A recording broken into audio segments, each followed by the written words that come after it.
It's the Wednesday wrap-up show. What's up, everybody?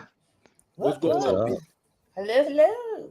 What's going on, BCL? Black Comic Lords in the building once again with our Wednesday wrap-up show. This week, we're wrapping up a little something different. Yes, sir. We're not wrapping up the week in comics per se. We are wrapping up the dopest Black comic book collection in America. Yes, sir. First of all, before we get started, I'd like everyone who's watching this to please hit the like button. Subscribe to the channel if you're not subscribed, because it costs you nothing and it helps us out and lets you know when more dope content like this becomes available. Everybody good? Yeah. Hi, Angel. Hi. Good. Derek, you look sick. Still. Oh, jeez. And we have It would with be Dan. us. Look, hold on. This brother is like being kind of devious tonight, so let me give him his spotlight. Mr. DJ Big Phil. I made you all big and everything. There you are. Thank you, sir. You are a special guest for tonight. Thank you. I appreciate you, my brother. What's up to everybody in the chat? Appreciate you all. So for those who don't know, if you're new to the channel, you've been under a rock or something like that, Phil had an epiphany about, 4 years ago, 3 years ago? Something like that. That sounds about right. 3 or 4 years ago, Phil was involved in a project involving Larry Fuller. Why don't you tell the story? Why am I even talking? This is your show. Tell us what is collections in Black. So I know we've gone over this story multiple times. It is one of the greatest stories of all time in Black comicdom, in my opinion. Was it 2 years ago? Maybe three. It was about maybe 3 years ago. Yes, three years ago. It was about 3 years ago. But before that, I was flirting with the idea of doing an exhibit and things of that nature, and I've been in some talks. But what solidified it for me was that, respectfully, I know we had found the plate for Larry Fuller's Ebon book, which is a super classic book. Shout out to my man Tony King, man. I'm actually blessing him with a copy tomorrow. I'm sending him out one. One of my personal copies. But moving on, we had found the plate. Now, Ebon only had one copy, but there were 100 different issues. There was 100 issues of one copy that was ever released, or so we thought. And somebody in the group had found the I'm not sure if it was either Paul or not Paul. I remember it was Jay or Otis, but somebody had found on eBay there was the plate, the printing plate for it, which was super huge. It was Herschel, actually. Herschel. So we got together.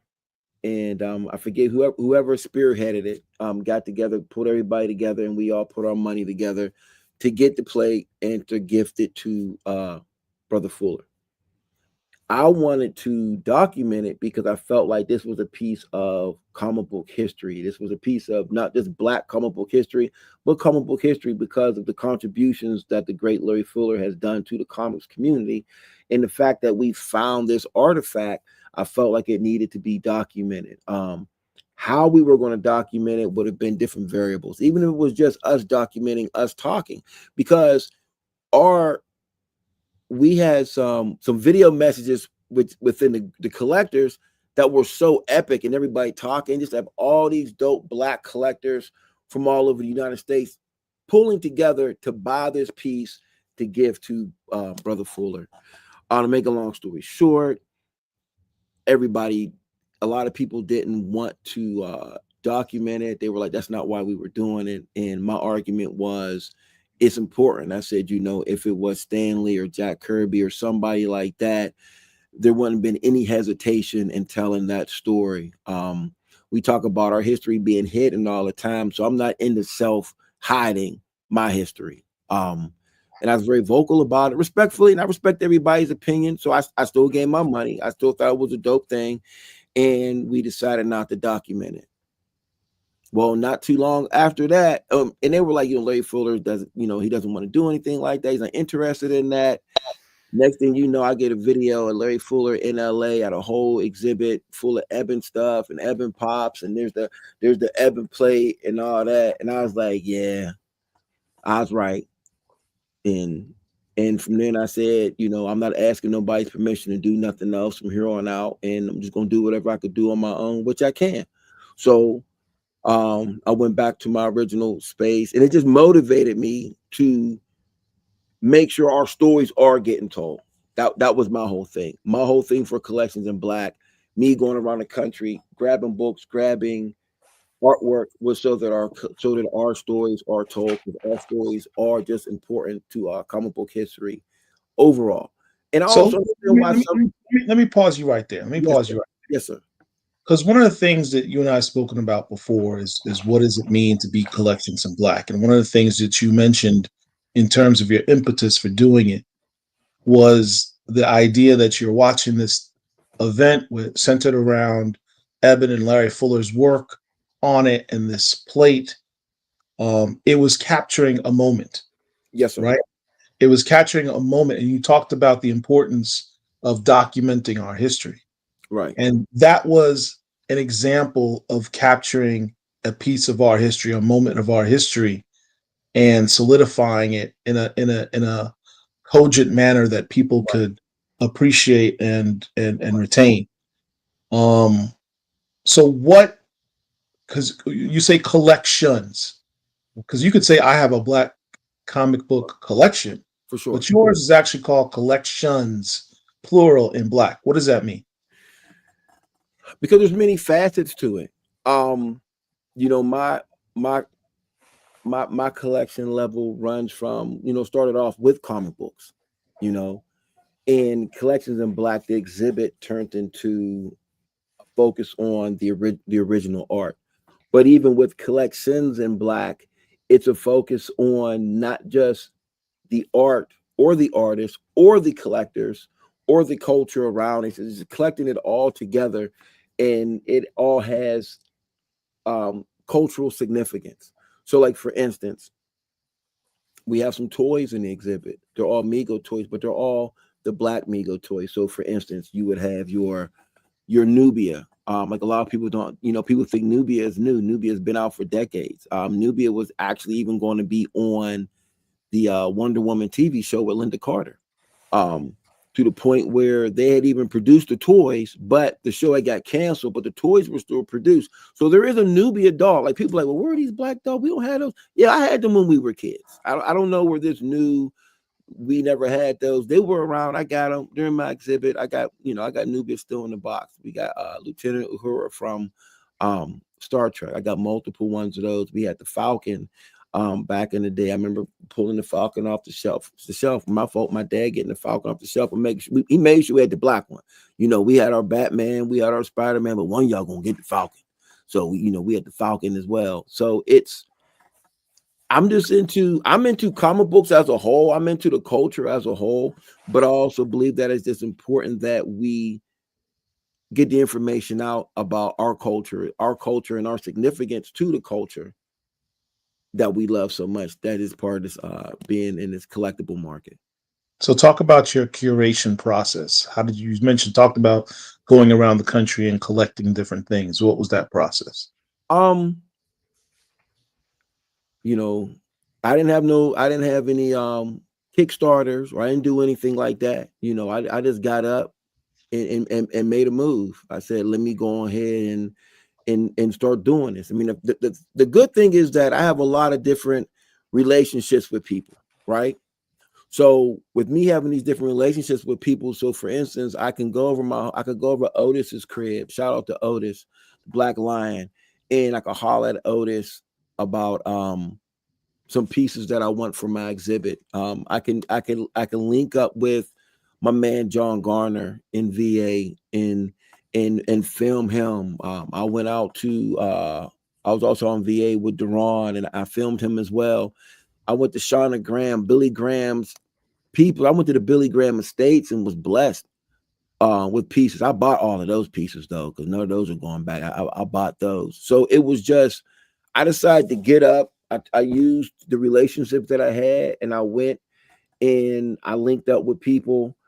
and got pieces to bring back, you know, for the exhibit. And in the process of that, I was filming as well.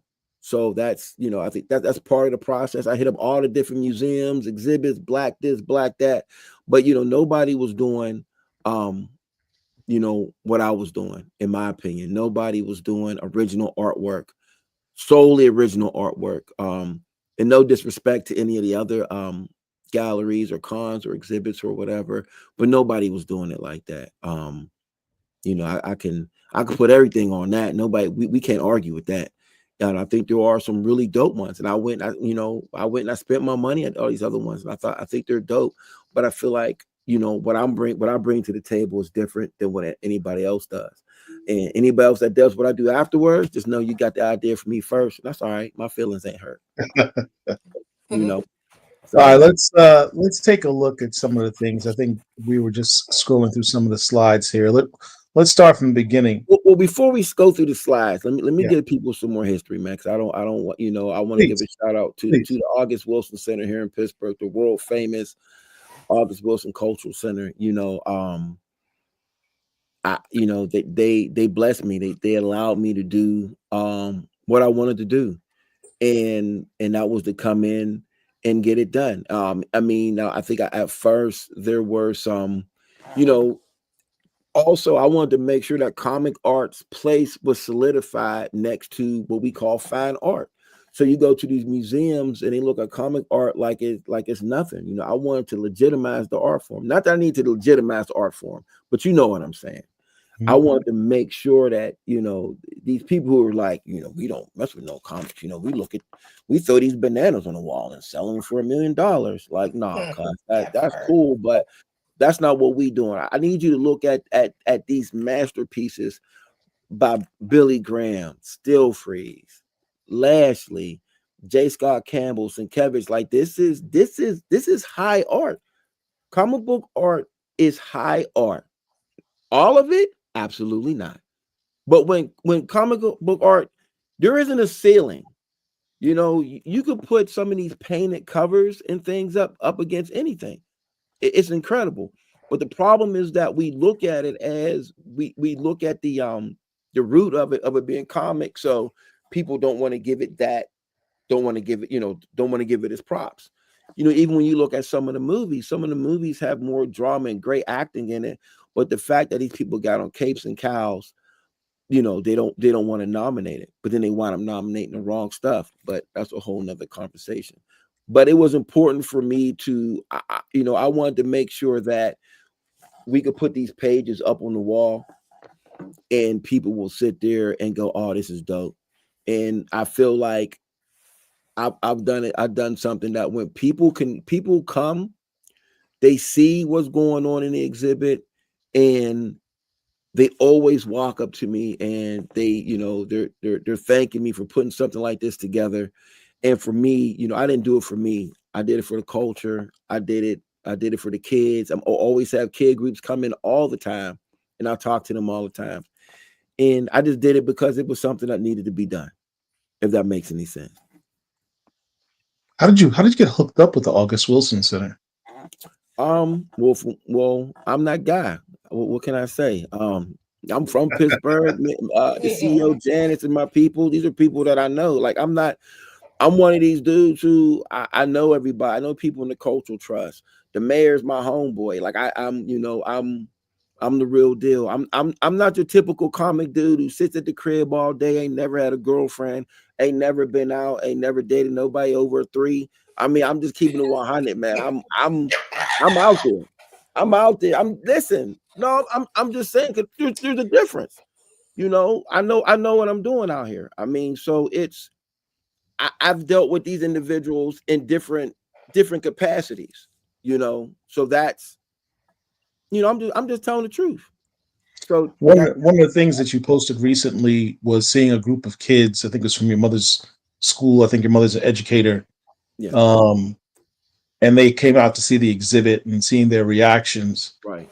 August Wilson Center being there in Pittsburgh, where you live, where you're born and raised. Why was that significant for you?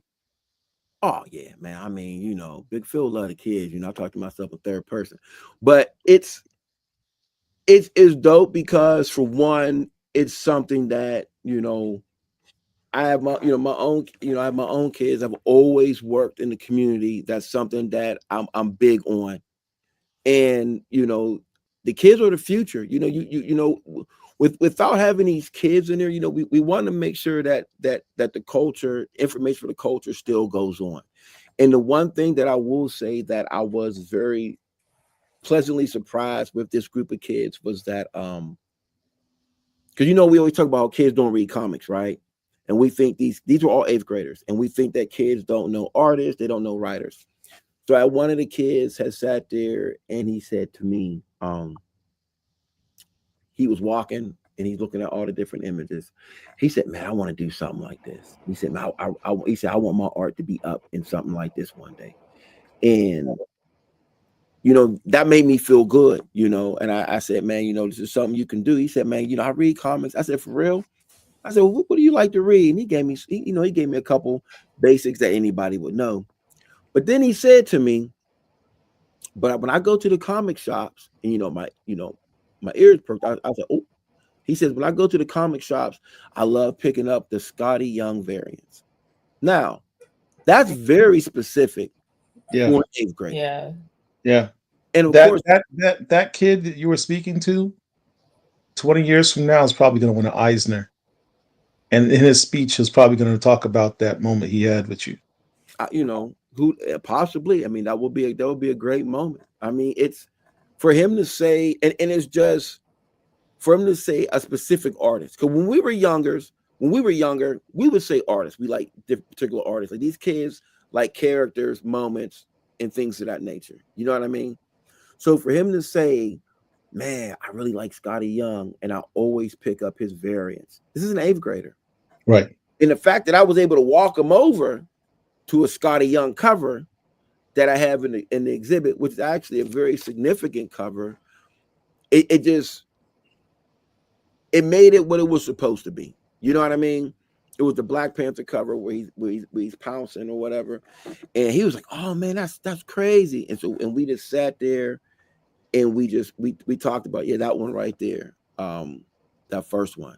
So I sat there and he walked over to the cover and he just stared at it. He was like, "Oh man, that's crazy." I said, "Yeah." I said, "He actually drew that." I said, "Those are his actual, that's the actual pen and pencils from that Black Panther variant."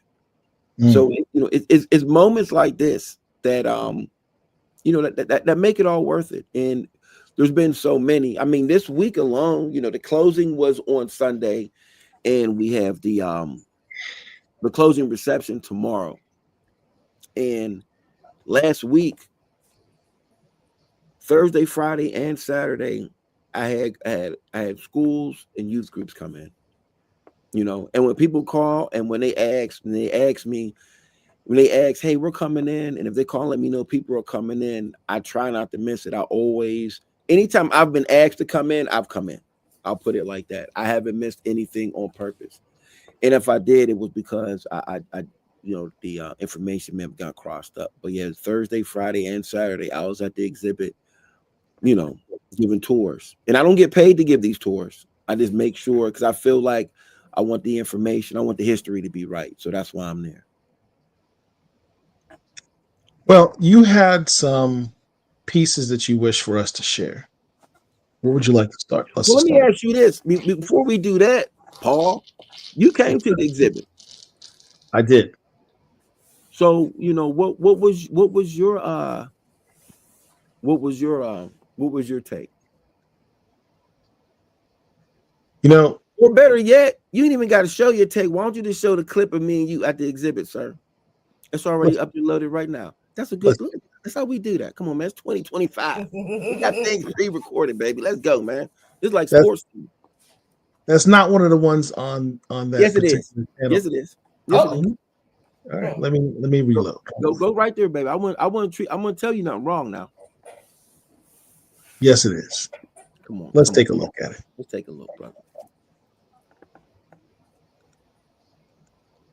And while he's pulling this up, so Brother Paul came down to Pittsburgh, man. Let me say this too, Paul. We had a great weekend. We We had did. a good weekend. I mean, besides for the exhibit, I mean, we went to the one night. We went to 3-4 different spots in what, like 2 hours. Mhm. We hit up everywhere. I feel like I know Pittsburgh. It was spots I spent at. We went out to eat. We kicked it. You kicked it with me and my homies watching the Steeler game. It was and that's not the right one, Paul. I don't think, sir. No. This isn't the No, sir. what? I'm glad you're here. Oh, it is. Here we go. We look good. It means a lot that you made your way here because you know, it's one thing to have like it's a strange dynamic because I've had so many people come to see the exhibit who are not in our particular space. Right. And they love it. Right. Absolutely love it. This is where we're just walking around here. People were walking around off the street, looking at exhibits, seeing you, thanking you, saying, "Hey, I never knew about this. Thank you." Right. That's real, and be very genuine with it. Right. Because that's knowledge you didn't know about. But it was loud and quiet at the same time. Thank you. Because if you are coming from the historical perspective, you see that, Right. but it's quiet enough where everyone feels included. Thank you. And we're just happy we got to bring our son to see it. And I think too, like when I was telling somebody downstairs, I think the thing about this exhibit that sets it apart is that a lot of exhibits you go to, there's this laser focus mentality. Right. So I think there is a laser focus mentality here, but there's branches that go out. Mm-hmm. So that's why it's called collections. Plural. It's plural. In Black. Plural. And it's not just Black characters, Black artists, Black culture, Black moments, et cetera, et cetera. But those aren't all necessarily drawn by African Americans.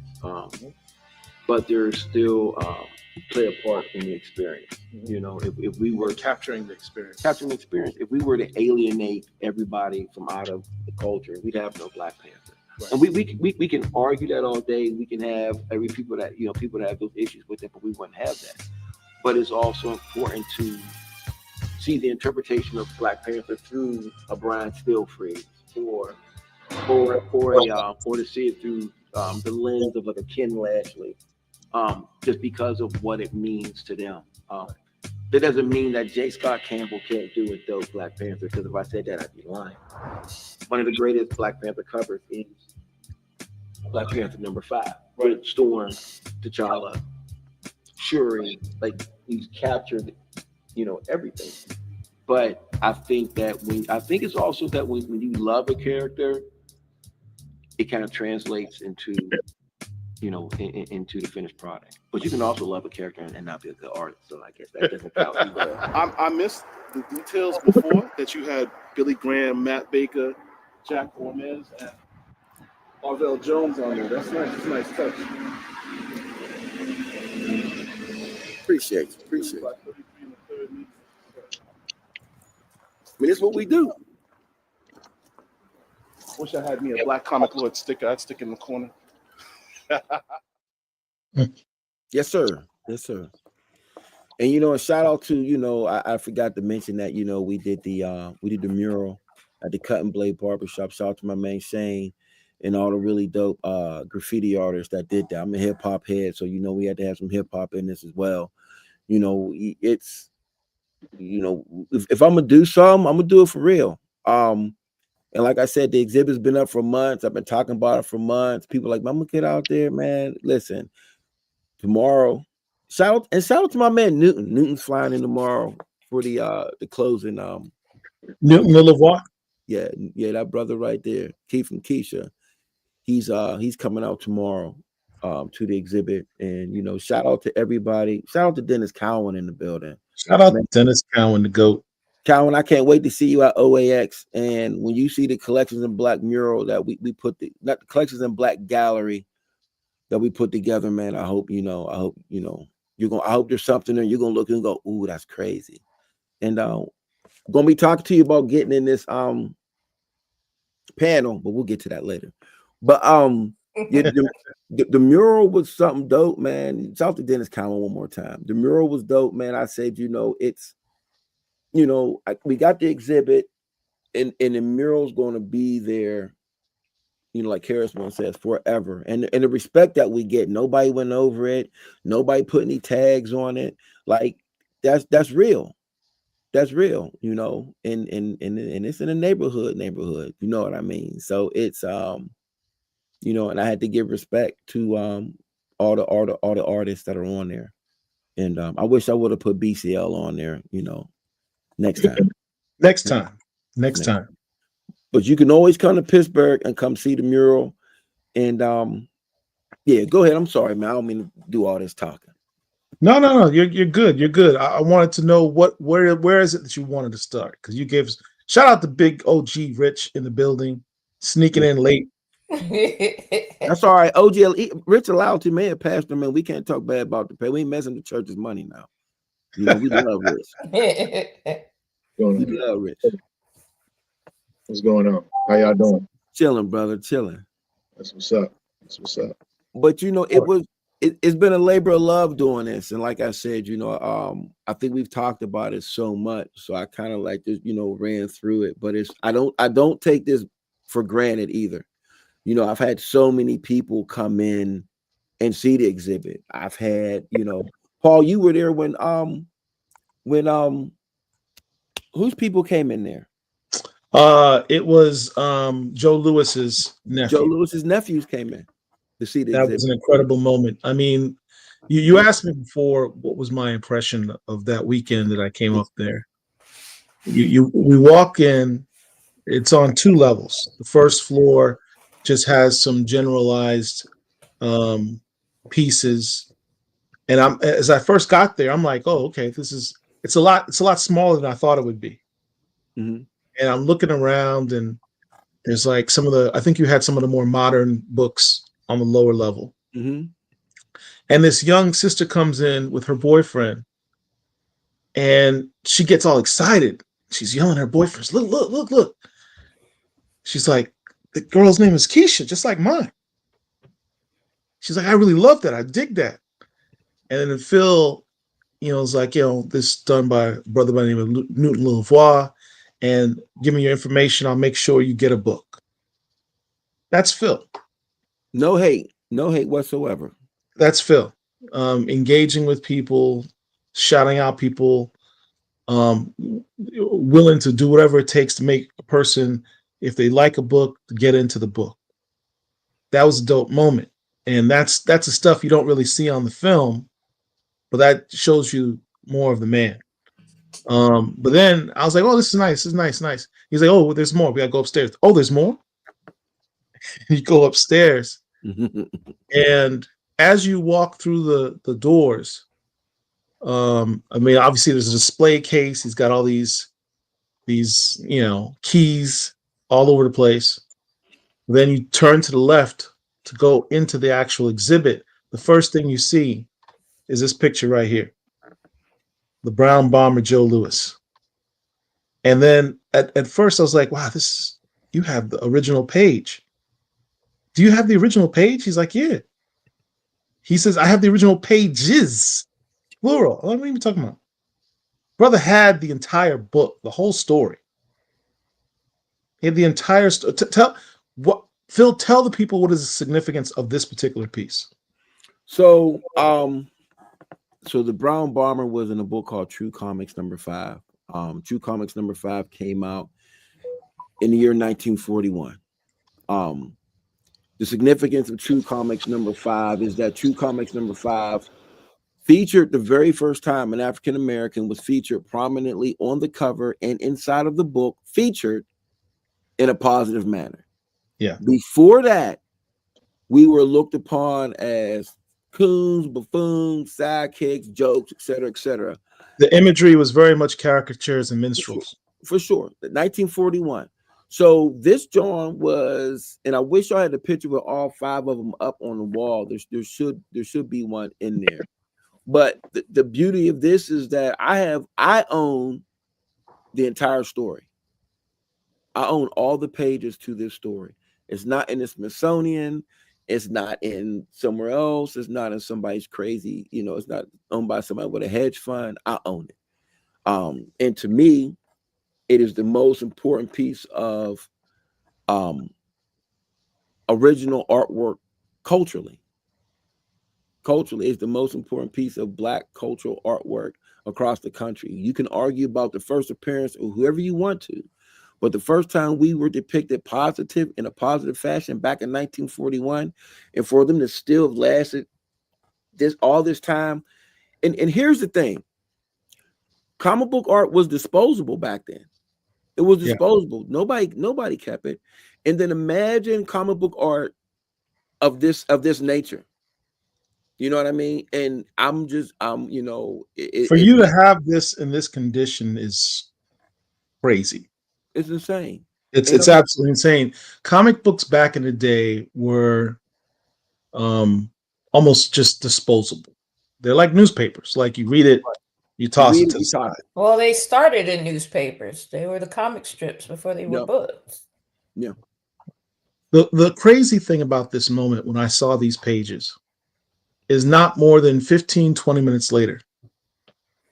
Yeah. Two brothers walk in and they're looking at it, they're staring at it, pointing at it. Phil walks over into him and he's saying hi to him, say, hey, you appreciate the piece? And it's like, oh yeah, that's my great uncle. Yeah. Yeah. That was a moment. Joe Lewis's nephew, great nephew. Yeah. Showed up. That was a random, out of nowhere. Yeah. Yeah. And that ain't nothing but God though, man. That's how that works. That's things like that that's not happenstance, man. It just so happened the cameras were rolling and you were there. Right. And I was there and they were there. Like you look at just the way these things happen, and I am forever grateful that things happen in this way, and for me to be the steward of these particular pieces. Like even just the way that I got those particular pages was just almost random, but wasn't random by any stretch of the imagination. You know what I mean? Shout out to my man Cody. Shout out to Bill Thade, and when I got them out, when I first got them, I just laid them out on my couch. I just looked at them. I said, man, this is incredible. And I'm just happy that I got them. I'm happy that the world has been able to see them and that we're able to get the cultural significance of these particular pieces. So that's one thing I'm happy about when it comes to that. One of the people that we have in the chat right now is Mr. Dennis Cowan, a man I revere, his art and his contributions to comic book culture. GOAT, as I refer to him. For sure. And you had a piece from him as well. Yeah, we had a couple. We had the Prince joint, and I know that he was working on his book, so we made sure. And that was my guy George actually owned that original artwork, and I know that it was requested that we sent that back, and we sent it right back so that I think they're using it for the book. And we also had some Dennis Cowan hardware pages. Brother Cowan, since I got you on here, I'm gonna put you on blast, man. I need to holler at you, man, because we really want something for collection. We really want something for the gallery next week, from you personally. But we'll have the good people talk to you about that later. But we got some pieces, and like this Prince piece is just, Dennis Cowan's just line work is undeniable. Like there's certain artists that when you see their work, you know exactly who it is. Exactly who it is. And out of this book right here. Yes, sir. Yeah, he's one of the GOATs. I wanted to put in the I got like the hardware previews. I got both of them. And so what we were going to do was we were going to do a whole vitrine of just, I had some hardware pages. I was going to do the hardware pages, the Prince pages, and then I was going to put in the hardware previews that I have. But we didn't get around to that. And then when they were, shipping them out, we were going to move some of those things around. We had to take care of it that way. It says with Kent Williams inking. Yeah. All right. So let's take a look further down into this exhibit. Is that that DMC? I know Angel knows about that one. I mean, I love that piece. If you look at that, that is the that's a homage to the Hulk with he has. I think he has like the Inhumans. This ain't Humans on his back, or there's Hulk on his back. It's a homage to the Steranko cover. Now, the Darryl McLean, is he the one who actually drew this? I'm going to be reminisce. I'm not gonna make up a name on that right now, man. I done got old, man. Oh, I done got old. So let's now these two particular pieces. Now these are, man. So what we're doing right now is showing some of the pieces that are actually in the exhibit. I wanted to show, if I could get particular videos up that I can show how they're laid out, which would give you even just more of a which one do you want me to show? No, right. I'm gonna talk about this butterfly piece. So that very first one right there, it was important for me to get that piece because y'all do know the butterfly was the first Black female superhero, but she went into public domain. But Eric Larson and them over at Image Comics, Savage Dragon, they brought the butterfly back out. So as soon as they brought it back out, I had to say, you know what? I need this splash page right away. Like as soon as I seen it, I jumped on it. I didn't wait. I didn't hesitate. And I said, I need this. And that was my personal collection before I even decided to do the an exhibit. And that page next to it that's the Avengers page. Where, and the thing about the Avengers page, that's the Avengers page where T'Challa is remember there was a point where T'Challa talking about he changed his name to the Black Leopard because of the he was changing his name to the Black Leopard because of the Marvel didn't want any any misconceptions with the Black Panther Party. And that's the actual page where he comes back and he says, you know what? No, I'm the Black Panther. I'm not the Black Leopard. It's silly for me not to want any affiliation. He said me changing my name to the Black Leopard is like Wanda not using the name Scarlet Witch because of the term witch in it. And so this is the actual page where he decided to be, hey, I'm the Black Panther again. We're not doing this Black Leopard mess. Yeah. I love the fact that we have creators like Kanan White and Dennis Cowan in the same chat, giving each other props. It's crazy. All right. Love this community. Oh, that's nice. Now, talk about some of the all-time best Black Panther artists. Yeah. And you can't have that conversation of your top 5 and not mention Mr. Brian Steelfreeze. Facts. And this picture on the right, that was done by, was it Bob McLeod? Yes, sir. Bob McLeod. Most noted for his runs on Iron Man. I was there when you had this one done. Yeah, so I actually got this at OAX. That was just a head sketch, and McLeod, man, I walked around and he knocked that bad boy out, and I was like, damn, this could be a cover, And for those who don't know who Bob McLeod is responsible for inking the GOAT Billy Graham in that Jungle Action run. When we talking the Ku Klux Klan pages, so he, we talk about, the Black Panther royalty, both of them. And that piece, that Still Freeze piece is that was a commission from my man Khalil. And shout out to Khalil. Khalil's one of the collectors who dug deep, man, and let me get a bunch of pieces for the exhibit. As a matter of fact, me and Khalil were both at Heritage together when Heritage had us come down and look at these Matt Baker pieces. So we went there and we got a first look at some Matt Baker originals and some high graded books. It was an incredible experience. And if you don't know who Matt Baker is, Then if you don't know who Matt Baker is, you might as well log out right now and don't even be on here. don't do that, but certainly Google the name. We saw the Scotty Young piece that you mentioned before, but you also had some works by the great Ken Lashley. For sure. Another one of the GOATs. I think, that, and that's Bashenga. That Bashenga piece was done for Otis. Ken Lashley and Otis is that guy. Otis introduced me to Ken Lashley, me and you at OAX. That's right.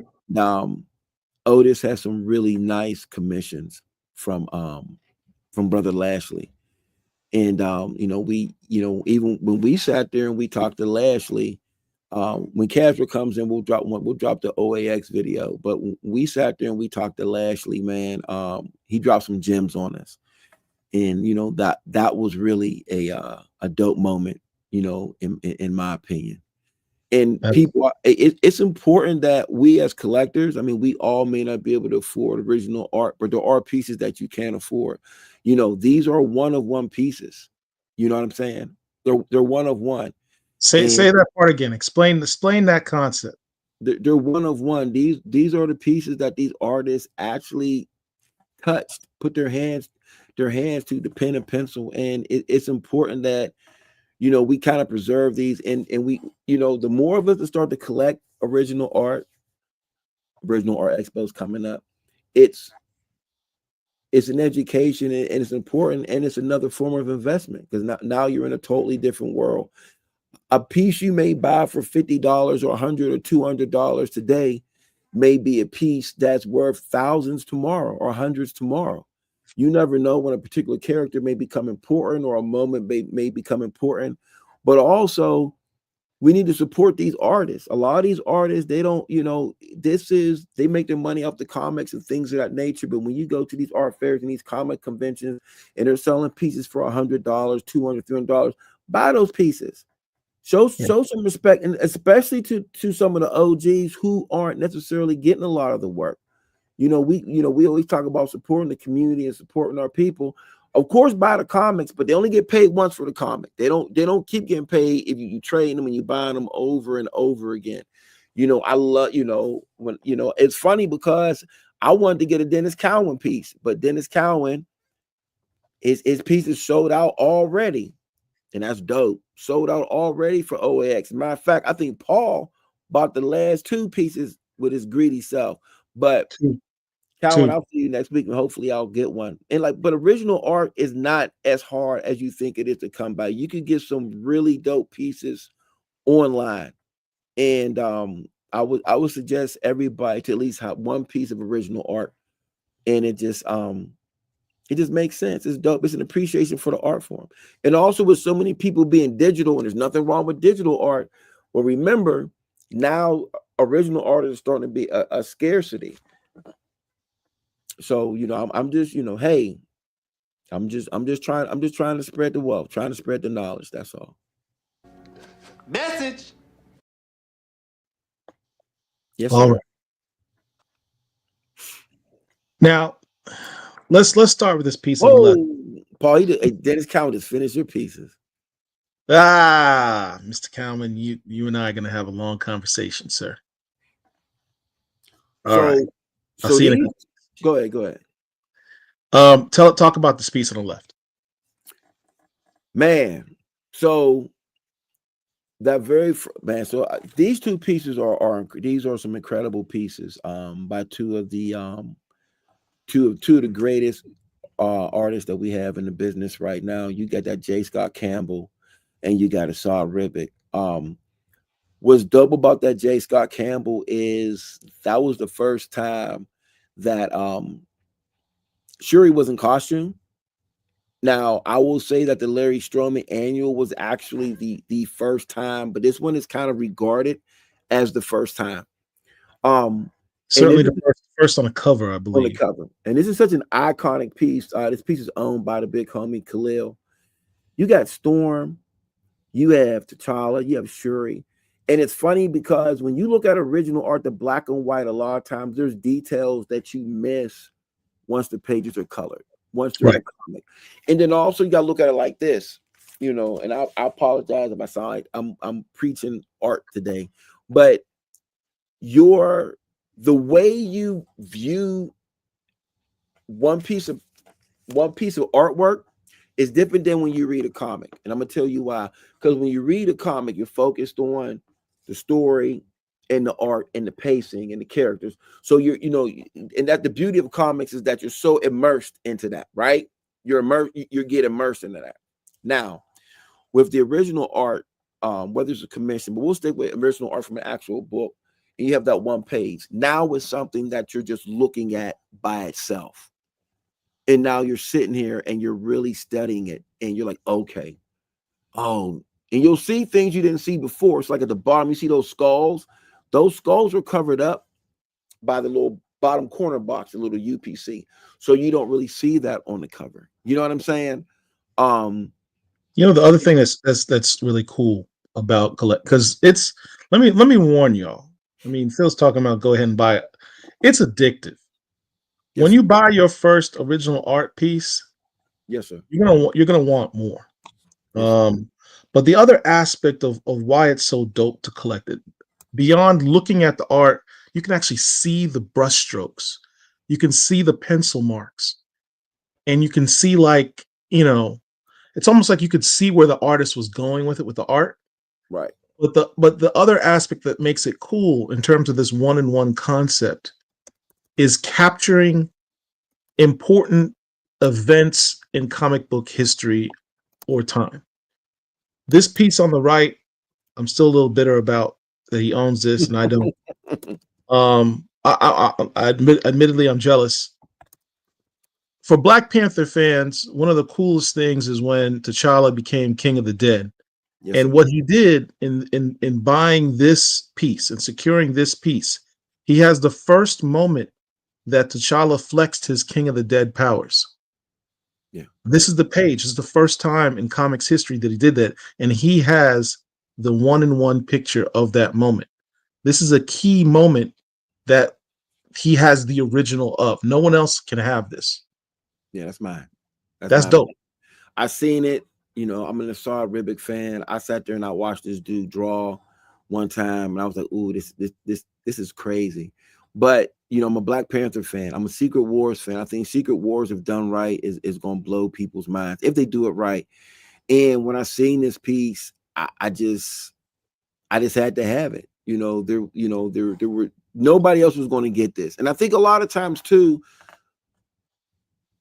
A lot of these pages, they go under the radar, because everybody's looking for different things. You know what I mean? You got to get pieces that, are important to you, and what they mean to you. And so I think, like, when I got that piece from Secret Wars, I was like, oh yeah, this is crazy.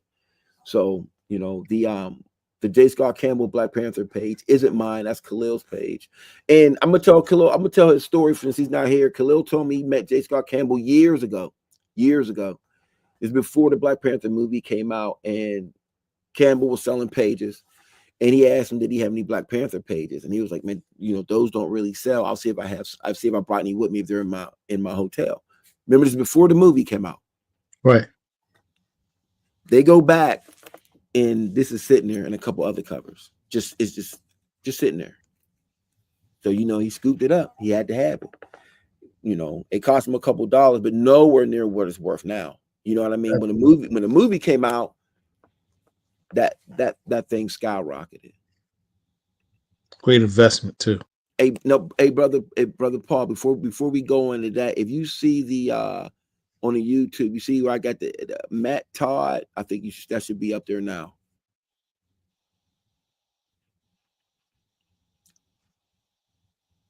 I'll try refreshing the page, see if All it's right. there. So if you let me know if that's there, because what I know people are sitting here and they see. All right, so people are sitting back and they're seeing the just how they're sitting there, but I want them. So somebody went and a guy by the name of Matt went and he uploaded this video today of his visit of the exhibit, and it's just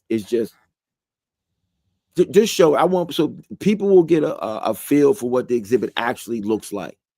So right. yeah, let's click that.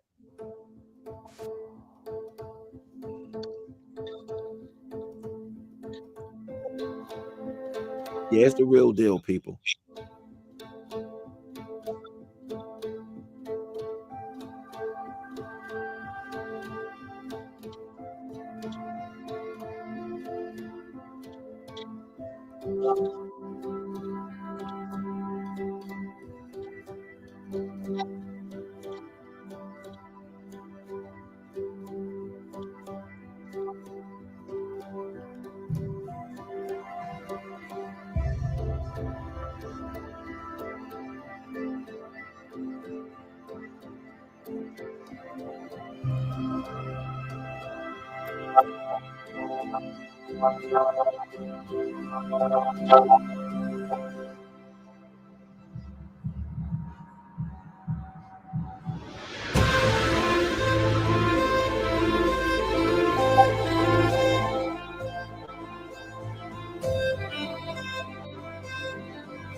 Yes, sir.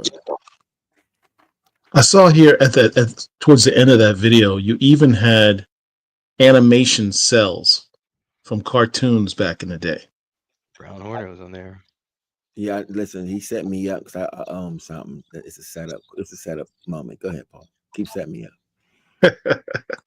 Go ahead. Sorry.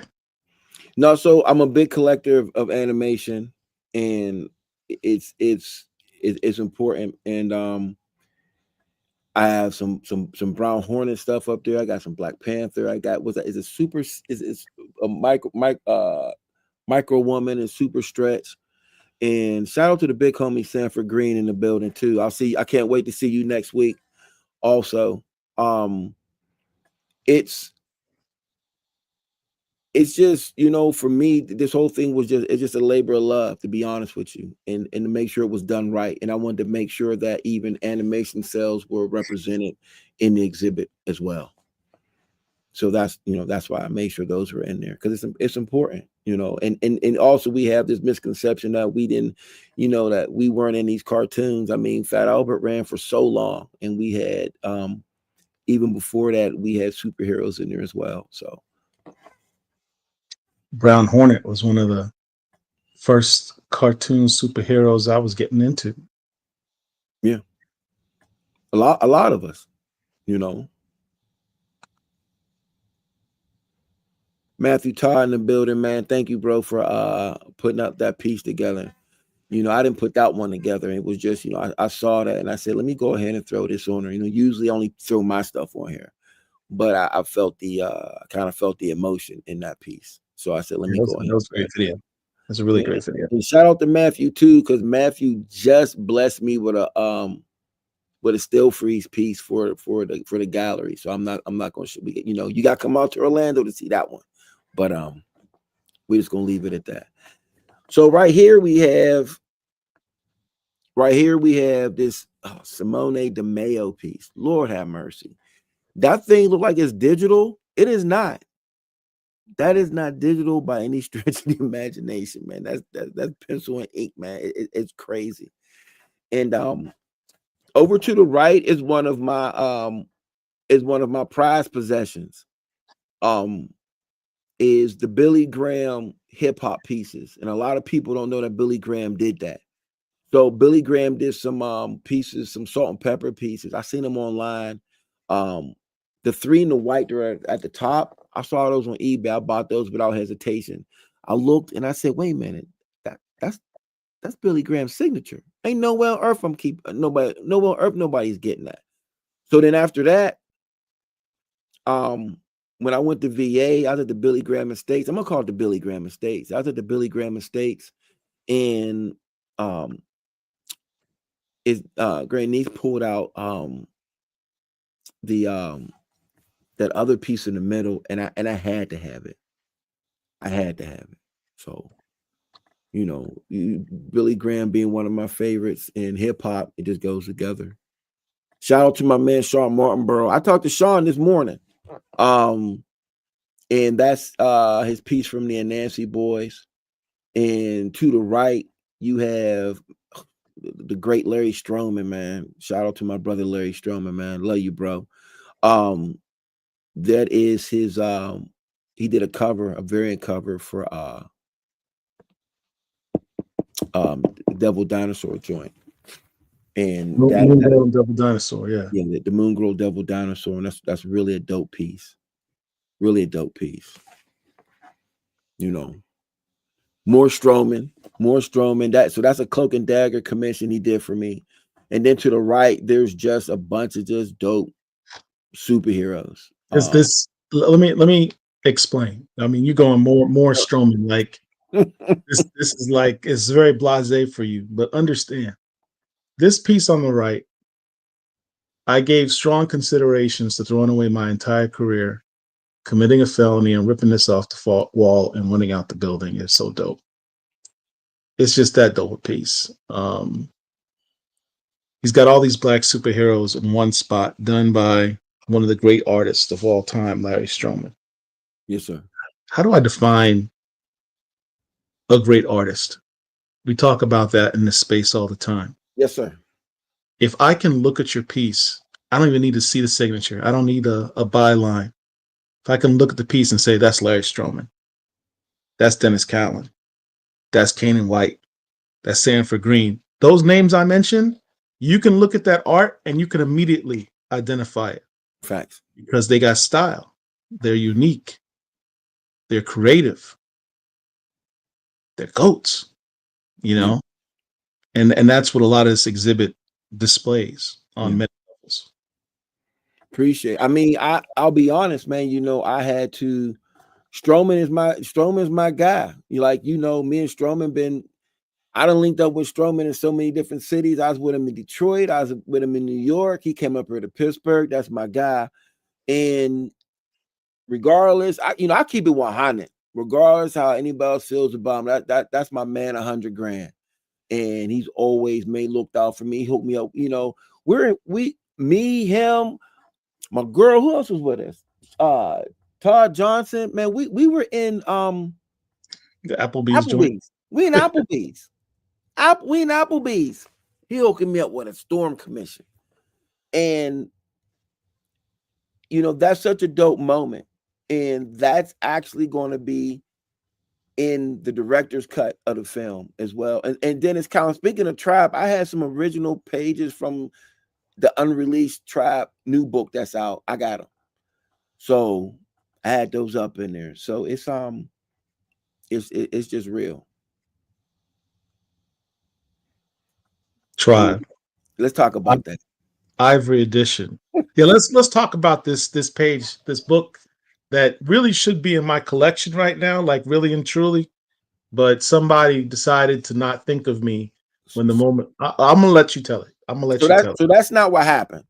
So I'm still hot, but go ahead. So what had happened was we were all at we were in Brooklyn. Yeah. We were at my hometown. We were all in Bulletproof. Oh, that was a dope day. It was Greg. Is it Greg Elise? Newton, Greg Burnham Burnham, and Stephen Harris. Shout out to Stephen Harris. I need to holler him about some pages in a minute. Stroman, Todd Johnson, me, you, and you left. But before you left, and no, not before, after. Let me get my verbiage right. And here's another thing. We were all at Bulletproof. The day after, when we were all at we went to Schaumburg. So we all went to Bulletproof. And I'm gonna say this too. You would think with all these legends there that it would have been packed. It wasn't, but you know what? We still had a good time. We still did our thing. We still kicked it, and like everybody was there, and we were like, "Yo, man, let's get send these CGCs." I said, "We got all these people in here, man. Let's go ahead and let's get all these signatures." I got a signature and I got a sketch from Stroman, and mine came back a 9.8 on the white, which is crazy. And I put that in the exhibit because I felt like that was exhibit worthy. You know what I'm saying? Oh, I do know what you're saying. Yeah. And that picture to the right is me at the Jazz Fest. I think that was the night when we rocked with Jimmy Jam and Terry Lewis. And I'm not making that up. It was real. It was crazy. But that's a whole nother situation. Shout out to my man Newton in the building. That's just another angle. That's me with some kids. Like I said, I'm always into having the kids come in because it's important to make sure the youth know about this comic culture and to let them see these type of things. Also, what we're standing in front of is the icons of Pittsburgh, because I'm gonna say this: Pittsburgh is the mecca of Black comics. You can argue with me all day, you can fight with me about it all day, but from my, not just because I'm from here and it's the greatest city with the greatest sport teams of all time, but it is the mecca of Black comics. Why do I say that? Because Jackie Orms is from Pittsburgh, the first Black female published cartoonist ever. It's not even up for debate. Also, the GOAT of all GOATs, Matt Baker, is from Pittsburgh. He went to Westinghouse High School, which is like 5 minutes from my house. And Pittsburgh Courier. And y'all could debate it amongst yourselves, but you would just be wrong. So if anybody that knows Black comics can argue Jackie Orms and Matt Baker, I don't know what to tell you. Because without them, there wouldn't be the Sanford Greens, the Billy Grahams, the Dennis Cowens, or whoever. They paved the way for everybody. So we got to give homage and show respect where respect is due. I'm in the process of getting a street named after Matt Baker in Pittsburgh. And if you look where I have a bunch of Matt Baker, I have a bunch of Matt Baker books. I have the Jumbo Comics, which is his very first published comic book art, as well as the Saint Fight comics. And there's many more. Matt Baker is the GOAT. Matt Baker is one of the reasons why we have the comics code, because he drew women so well that they felt like it was just wrong. So that's just that's the truth, and it's all love. And bow down.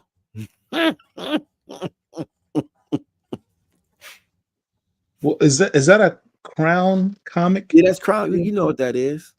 Well, explain it to the folk what that book is. We got the Crown Comics with the first appearance of Vuda. And for those who don't know, we could get into the first Black hero in comics, created by who? Matt Baker. And I think for 3 issues he was Black, and then the publishers was like, "Nah, we're gonna turn this character white." I think by the 4th issue they made him white. The Tarzan effect. Say it again. The Tarzan effect, where so they turned them white. The Edgar Rice Burroughs concept that Black people could live in Africa for tens of thousands of years, but a white man comes in and he knows everything. Right. And that's what they did to the brother, which was crazy. Yeah. Oh, that's my vitrine of the the first appearances, the first Storm, first Nubia, first Spawn, first Brother Voodoo, first Falcon, first Blade. Everybody here should know what those particular books are, in there. That this particular shadow box has the top Black superheroes. These are the first appearances of the top Black mainstream superheroes. I'm missing one or two in there, but we couldn't fit everybody in there. So it was a, you know, I wanted to make sure we had a good representation in there. So right. I got Black Man on the first floor. You know, there's things that, you know, I wanted to put in there. I mean, I have so much stuff. There's things that I wanted to put in there that I couldn't put in there. But, you know, when you're making these decisions, you got to try to put them in there a certain way. So, you know, that's what happened with that. And that's the wall dedicated to Jackie Orms. Why don't you explain to the people that may not Somebody know said I'm missing Deathlock. I'm not missing Deathlock. No disrespect to Deathlock, but I'm not missing Deathlock. Deathlock is a dope character, but Deathlock doesn't make, you know, when you're talking about the storms and things of that nature, you know, that doesn't happen. And originally Deathlock was actually not Black. Yeah, and Steel was a dope character too, but yeah, Steel doesn't make the museum. Steel, I love Steel. Steel doesn't make the museum. You know who does make the museum? Hardware. Hardware made the museum in the front. We got the milestones all in the 9/8. In the front. As soon as you walk in, we represent first with milestone, with the comics, and then we go over. Would have walked out if well, here's the thing, and no disrespect, people putting in the, you know, the Night Thrashers, they're dope, but you know, you could find those anywhere. And that's no disrespect. You know, we're talking about museum worthy. We're talking about with the first appearance, and you can find the spawns and stuff anywhere too. But that wasn't those don't make my list to go inside of a vitrine for people to look at. No disrespect. I got a couple of them at the crib though. That's the homie Kazra and West Coast Avenger looking. And Deathlock wasn't Black in the beginning either. So yeah, he doesn't make the vitrine. We're gonna talk about Kazra in just a moment. Word.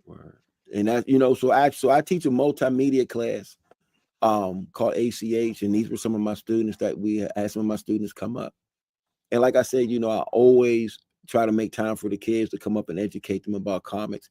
So there's 2 twins in this class, and I want everybody to know right now, one of the twins is next up when it comes to comic book art. And I'm saying this with the greats in here.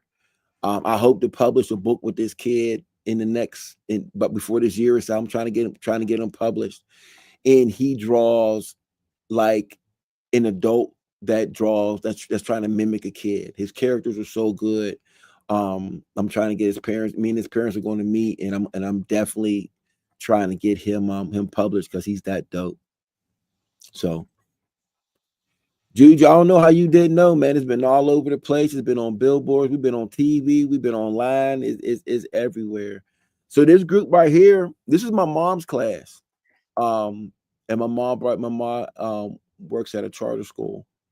And shout out to your mom. She's just an incredibly sweet lady. That's why you was at the crib. Yeah, you met moms a couple times.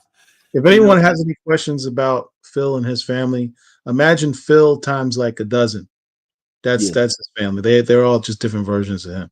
Yeah, we're all just different, you know, just what we think, you know, and we all real too, you know. You come through, we roll out the red carpet. There's no corniness, you know, we real, and that's just who we are. And that's my mom's kids looking. So the kid with the black jacket, you see him staring at the Scotty Young, that's the kid who told me in 8th grade that he's a Scotty Young fan. He buys all the Scotty Young variants. So for me to be able to show him original art, and for a kid in 8th grade to know about original art is not original art, but know about artists, you know, because a lot of times we don't think that kids this young can name drop artists. But when he name dropped an artist to me, I just thought that was amazing. And for me to be able to point him to original piece of his artwork was dope. By my words, a kid's gonna win an Eisner someday. Oh yeah. Oh, so this was at the Baltimore Comic Con. Sanford had already bounced at this particular point, but you know, this was a dope moment for me, and it was dope to be there with Sanford and Keith and Afua and Still Freeze and Stephanie, and it was just it was a moment for me, and just for Baltimore to ask me to come and do a panel was incredibly dope. And I'm gonna tell a quick story about that day. We were all sitting there, and I think it was me, Sanford, and Stephanie at first, because everybody was starting to pile in. And so we're getting started, and it was almost dramatic the way everybody rolled in there. Keith walks in, and I'm like, okay, we're here. And I wasn't sure if a Fu or Still Freeze we're going to be able to make it in.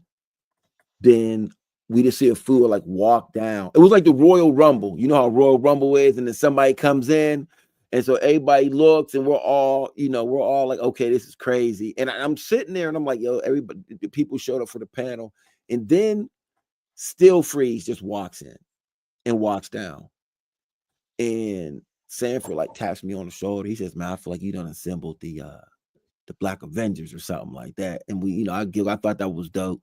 And it just turned into a really dope moment. Like, it wasn't even a panel. It was just it was like we was at the crib just talking. And it was a dope moment. That's me and the Fu, and that's me with some more kids. That's down in the bottom. That's down at the bottom part of the exhibit. Yeah. I like the fact that in the bottom part you had current titles, modern titles and books. Right. It wasn't necessarily original art, but it's almost like your appetite. Whoa. Before you say that, we had a Simone Bianchi painting on the wall, which was original. And in them vitrines, you got the first time Obama was in the comic, in the Thunderbolts original art. And we had like 3 or 4 different pages to show so we still had original art, but we also had a focus. I wanted to focus on like Stranger Comics, Newton's pieces. And then we had, what is that? The demons, not the Harriet Tubman. He should have Demon Eater. And we had the Harriet Tubman joints down there too. Right.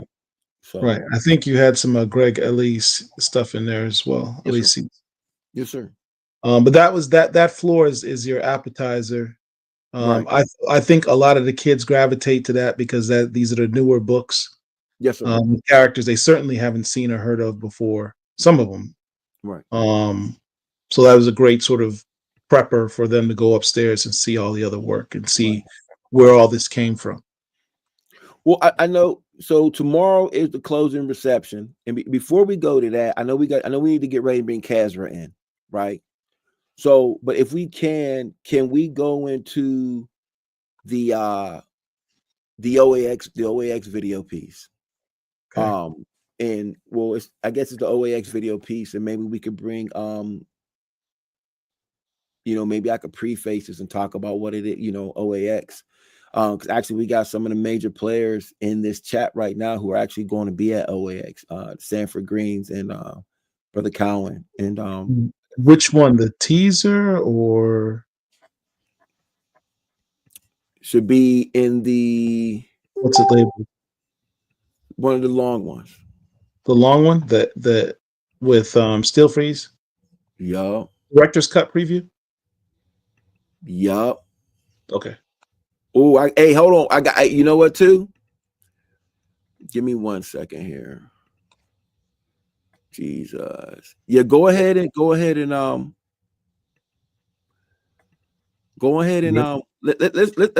pop that up. So this is a scene from my film Collections in Black, and this is one of the director's cuts. And this is me at OAX.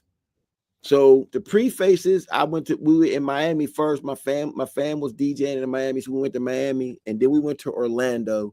But I think this is really dope, for y'all to sit here and watch. First, explain what is OAX, because people may not know what that is. So OAX is the original art expo.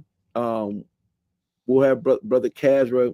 Should we bring Kazra in now and then have him help talk about it too? Then we can show this video, or what do you think? Ask and you shall receive. Kazra, what's up, brother? I'm wake up. I wake up. I'm good. He's Thank you. been, How are he's you? been patiently waiting in the background. Paul, Angel, Hey, Rich, Derek. hey, brother Hey, Caswell. Kazra. Hey, I wanted to show the OAX video, but before we do the OAX video, can you give your spiel on the importance of OAX and exactly what it is, sir? I got a spokesman for that. That's you, right? Yes, sir. Please, So you do it. I'll do it. So so OAX, Casper talks all day, man. I know he's tired, man. He ain't even lined the beard up for the thing today, but it's all right. We still love you, brother. So Thank you. but no, so OAX is the original art expo, and I actually went on there on a humbug. My man Otis was telling me about it, right? So I said, you know what, I'm gonna go ahead, I'm gonna get some footage, and I wasn't thinking anything about it too much, right? But then I walked in there, and when I tell you that it was one of the most incredible comic book related things I went to, like for instance, New York Comic Con is a different animal. It's like stimulation overload. You're going crazy, like a kid in a candy store, right? But you don't know where to start. OAX is the same to me, but in a different fashion. Like when I walked in there and I saw all this original art, my mind was just like, whoa, this is crazy, and just to see the vast amount of just pieces that you've seen since you were a kid and the way that it's displayed. And then as soon as you walk in, it's like your favorite art. Like I'm walking past, it's like, oh man, there's Hughes, here's Cuber, here's Bianchi. I turn this corner, there's Still Freeze, I turn another corner, there's Lashley, and everybody's there for the same thing. And it's something that it's so next level. I can't explain it. Like you have to be there to experience it. It's focused. It's hyper focused. Listen, and I was like Denzel. Denzel was like, I'm leaving here with something. I'm leaving here with something. Like that's how I felt when I walked in there. The only thing that I had an issue with is that I wasn't able to stay there longer. And I wish I would have spent more time there. That is why I was there for one day. I'm actually going now, getting there days before it starts and leaving a day or so after it's over, 2 days after it's over, because it's that much that you have, to take in, and the relationships that you have. Like for instance, I met Khalil, who is a big part of Collections in Black, helped me get pieces through Brian Stillfreeze, and Brian Stillfreeze introduced me and Khalil because Brian Stillfreeze was like, hey, I know this brother who bought my Black Panther #1 artwork. So he hooked this up while I'm filming him. And Khalil looks at me and says, you're the person who bought that other Black Panther page. And I don't want to say all the Black people know each other in the room. That's not what I'm trying to say. But there's a commonality there. You understand what I'm saying? And it was just such a dope moment. And I can't explain it. It's just something that you just have to experience for yourself. If you love, and I'm going to say this also, I'm going to give a shout out to Kazra and the squad. You will now see all these other entities, no disrespect. They're now trying to duplicate what OAX did. In their first year, you now have other people trying to do what they did because it was that good. And I just know that the second iteration of OAX that's getting ready to come is just going to be like something we've never seen before. And I'm just happy that I've been blessed to, have some of the backstage knowledge, and to just, I'll say this, Kaz was one of the hardest working people I've ever met in my life, man. And also, like I said before, I'm gonna give him his props for, having me in the mix as well. How was that, Kaz? Was that good? It was better than me. Let's send the check, baby. It's always better when other people talk about you. I think it's always better. It's fact. Well, but it's all the truth though. I wanted to show the video of when I went to OAX so people could kind of get a glimpse before we talk about it. Does that make sense? All right. Yeah. So let's this was me last year, y'all, at OAX. We're here in beautiful Orlando.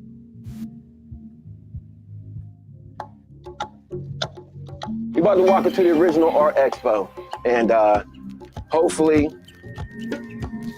buy me a couple dope pieces, couple dope black pieces. And it's hot. It's beautiful. As you can see, it's beautiful out here right now. We were in Miami last night. It's a little choppy. It ain't my fault, y'all.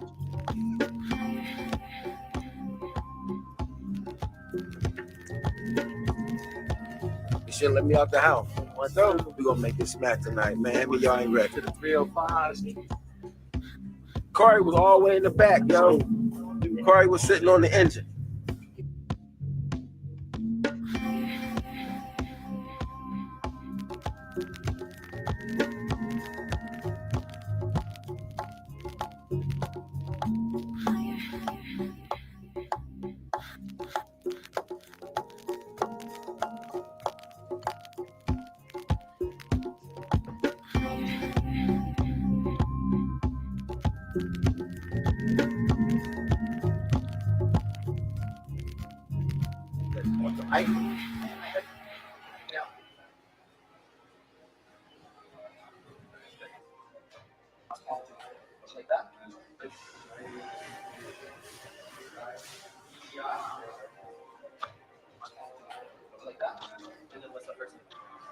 There you go. That's all I need.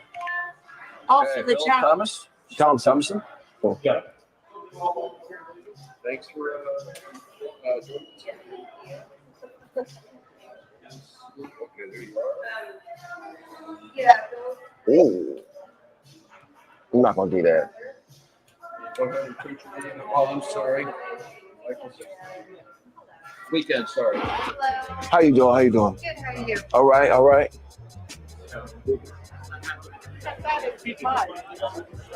Oh my goodness gracious. These are crazy. Oh, this. I think it's gonna come up and just like spawn you up. Monday. Man, you know I'm not gonna miss this. That's right. I'm not gonna miss this. That's right, What's good with you, man? Almost. We always in the mix, ain't we? Think about this. I was thinking about it. Pittsburgh. No, excuse me. New York? No. Ohio. Ohio. That's New York. Right. Pittsburgh. Right. Orlando. This guy's Crazy. big and buff and crazy. We make it happen. That's right. That's right. We ain't got time to play with nobody else, man. This is what we do. I heard about OAX a little bit before it actually was announced.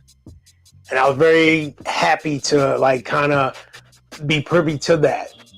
I didn't know exactly what was going on, but you know, you behind the table, you hear things.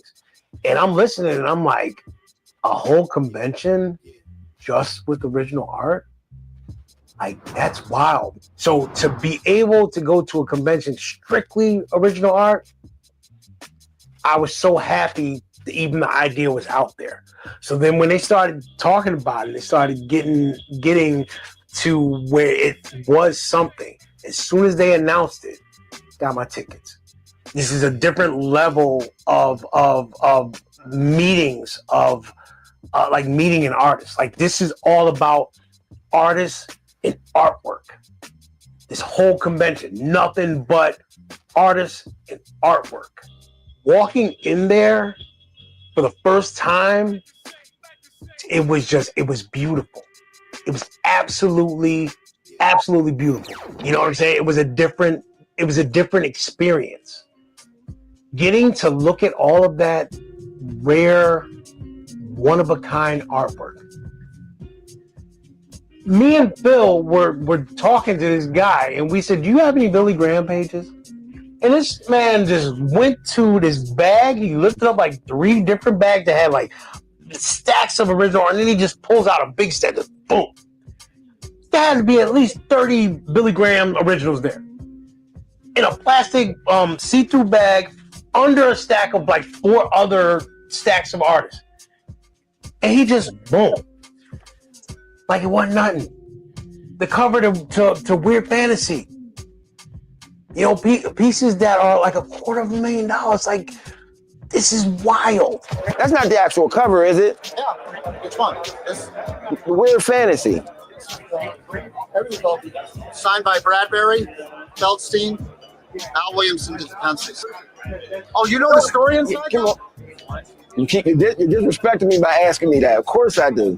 It's one of the most important black comic stories of all time. This is the original pages. This does, unfortunately, doesn't have anything to do with it, but it's the story inside. For sure. But it's still the cover for it. Look at that. You see the price of that? Oh my gosh. You don't understand. I made the connection. So remember what side. Yes. I gotta send this to my guys. They're gonna go crazy. We got one of the goats. He's pretty good. He's an amazing artist. Don't tell him I said that. Dude. All right, man. See that right there? That's my house. You know, sort of. I don't know what to say. What do you house? That's my house. I just hang out in your shadow, man. That's what I do. That's two of the best. Like you two are like two of the best who've ever done it, like in any era. You did this Captain Marvel, Miss Marvel piece. Oh yeah, piece. yeah. I love that piece, dude. Yeah, like I love that piece. Yeah. Like it's every time I look at that, I'm like, wow, it just screams you when you see it. In my opinion, yeah. And I feel like it's almost become in the last year or so, it's become like a thing that people all kind of. Oh yeah. Dude, I think you know, it's weird because like the comics community, right. You know, and when I say that, I mean the comic book shop for sure. You know, the LCS. Yeah, the comic book shop was like we went and we read comics. Right. You know, it wasn't about who's there, who's who, or any. It was just like we got into comics, and when I was a kid growing up, man, I mean, naturally, characters like Black Panther, characters like Captain Marvel, right. That stuff like really hit me. You know, and at the time, I didn't really have the ability to articulate or even consider why these characters are resonating with me. Right. I didn't sit back and say, hey, these characters are the same color I am. Right. Therefore, I like them. No, they were just cool. For sure. You know? For sure. So I really got into it. And when I got an opportunity to do Black Panther, dude, all that like love from like, you know, sort of years back, we're talking 30 years of love. Right. I was just like, okay, let's do it now. You know, let's put it on the page. It's funny that you say that because Lashley, when talking to him, it says the same, it's almost the same story. Like once you do that particular character or those particular characters, it just puts you in another different stratosphere. When they came to me and said, oh, we want you to do Black Panther, I said, I want to be disrespectful to people, but you treated him like a B-level character. I said, if you give it to me, right, you're gonna treat it like it's excellent. Right. Just so you know, just it's anything. It's sort of like they were like, hey. And I sent them the first 4 pages of that, and they were like, I got an email, I got a call actually from Axel saying, and I said, yeah, because I'm black and I'm drawing Black Panther, and it's been a lifelong dream for me to draw this book. Yes, sir. Well, you know, that was a glimpse of what OAX looked like, and it made up such a big part of the collections in black. But we have the CEO right now. We got Brother Kazra on, and you know, Kazra, can you tell these people what made you want to do OAX and what can they expect in this iteration of the original Art Expo? Yeah, well, that's a big question. I came on as CEO of CAF. I had really big plans on how to build it out. I'm kind of an artist first type of person. I've been an art rep for 20 years on the side. It's meant a lot to me. I thought. Yeah, so can you explain? You said CAF art. Can you explain what CAF art is for those who don't know? Oh yeah, sorry. comicartfans.com, or we call it CAF, CAF for short. It's basically the global hub for everything with comic art. So if you're a collector or you're an artist or an art dealer, an art rep or an auction house, you're on there. You have galleries. If you're a collector, you can set up a free gallery, upload your art, share it, like, comment, email people, look for pieces for sale, set up keywords against alerts. So, you know, when Sanford Green piece comes up, you get an email saying there's a new piece by Sanford that just got posted. If it's for sale, you got a chance to buy it. You can sell your art there as well. But it's really an enabling platform for the global community to come to one place and see what is going on and communicate with one another. Okay. Nice. And y'all have a new app too, as well. So you can get an app. Yeah, we just launched the app. Private launch. Public might be day after tomorrow. But Comic Art fans. The app ain't out yet, y'all. My bad. Oh yeah, you guys you're part of the club. You're fine. So Google, Android, or Apple Store for iOS. Comic Art fans. It'll come up. I don't think too many people beat that on the search. And it's pretty easy. It's pretty easy to figure out. And if you can't, you just go to the FAQs, and we'll have a video up soon, about 5 minutes, that'll orientate you on how to use it. You can see Angel already on her cell phone trying to. Yeah, I just downloaded. I collect resources. Anybody know me? If I don't know something, I'm gonna study it so that I can share it. I can do whatever. I am a hub of ideas and resources. So yes, I am actually downloading it now. Now, Kazra, this is you also have IAX and CAX. What are these as well? Yeah, so we wanted to start the Original Art Expo, concentrate just on original art for comics, but you know, I really wanted to build Comic Art fans out to cover all narrative and visual and storytelling art.